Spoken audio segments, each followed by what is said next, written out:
என்னை விட்டு போகுதோ வீதியில் வீரவான் தீப்பிடித்து வேகுதோ. வயநாடு நிலச்சரிவில் மொத்த குடும்பத்தையும் பறி கொடுத்த பெண் ஆறா துயரிலிருந்து மீளும் முன்பே அடுத்து நடந்த பயங்கரம்.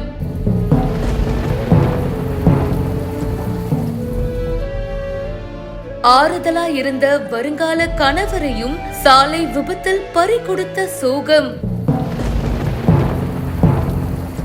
45 நாளில் இளம் பெண்ணின் வாழ்க்கையை புரட்டி போட்ட அடுத்தடுத்த பேரிடி மொத்த கேரளாவையே உலுக்கிய கொடூரத்தின் உச்சம்.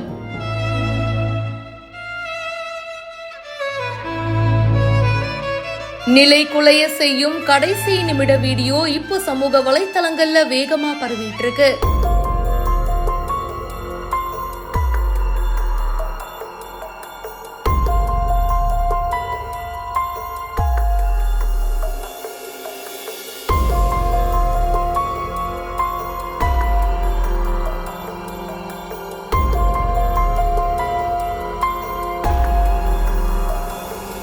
வயநாடு நிலச்சரிவுல ஒட்டுமொத்த குடும்பத்தையும் இந்த பெண் இழந்திருக்காங்க. அப்போ ஆதரவா அவருடைய வருங்கால கணவர் இருந்திருக்காரு.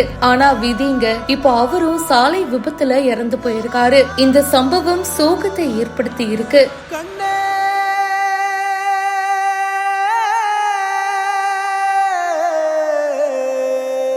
வயநாடு முண்டகை பகுதியை சேர்ந்தவங்க ஸ்ருதி ஜென்சன் அப்படின்றவங்கள லவ் பண்ணி அவங்களுக்கு ரீசெண்டா என்கேஜ்மெண்ட்டும் சிறப்பா போச்சு. டிசம்பர்ல கல்யாணம் அப்படின்லாம் பேசிட்டு இருக்கும் போது யாருமே எதிர்பார்க்காத வகையில வயநாடு நிலச்சரிவு நடந்திருக்கு. இந்த நிலச்சரிவுல ஸ்ருதி குடும்பத்தை சேர்ந்த 9 பேர் இறந்து போயிருக்காங்க. குடும்பத்தையே இழந்து ஸ்ருதி தவிச்சிருக்காங்க. அப்போ நான் இருக்கேன், நான் உன்னை எப்பவுமே நல்லா பாத்துப்பேன்னு வருங்கால கணவர் ஜென்சன் தாங்க அவங்கள பாத்துக்கிட்டாரு. ஸ்ருதியும் ஜென்சனோட ஃபேமிலியோட ஆம்னி வேன்ல குடும்பத்தோட போயிட்டு இருந்திருக்காங்க. அப்போதான் இந்த கோர விபத்து ஏற்பட்டிருக்கு. கல்பெட்டா வெள்ளரம் குன்றுல தனியார் பேருந்து மேல நேருக்கு நேர் மோதி விபத்துக்குள்ளாயிருக்கு. இந்த விபத்துல ஜென்சன் தலையில அடிபட்டு அவரு சிகிச்சை எடுத்துட்டு வந்தாரு. இப்போ சிகிச்சை பலன் இல்லாம இறந்து போயிருக்காரு.